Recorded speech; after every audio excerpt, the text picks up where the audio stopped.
જય શ્રી કૃષ્ણ મિત્રો. ઘણા લોકો કેળાનું ઝાડ ઘરના આંગણામાં વાવે છે, પણ શું તમને ખબર છે વાસ્તુશાસ્ત્ર મુજબ તેનો અર્થ શું થાય છે? વાસ્તુશાસ્ત્ર કહે છે કેળાનું ઝાડ દેવી લક્ષ્મીજીનું પ્રતીક છે. તેને ઉર્જા અને સંપત્તિનું વિતરણ કરતી વૃક્ષ તરીકે જોવામાં આવે છે.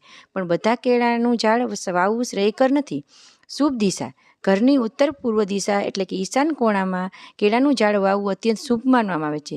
તે ઘરમાં ધન, સમૃદ્ધિ અને શાંતિ લાવે છે. દક્ષિણ દિશા કે પશ્ચિમ દિશામાં કેળાનું ઝાડ વાવવું અશુભ માનવામાં આવે છે. તે ઘરમાં વિવાદ, આરોગ્ય પ્રશ્નો કે આર્થિક નુકસાનનું કારણ બની રહે છે. જો તમે ઘરમાં કેળાનું ઝાડ વાવો છો તો તેની નિયમિત સાચવણી કરો અને શુક્રવારના દિવસે તેની પાસે દીવો કરવો વધુ ફળદાયી બને છે.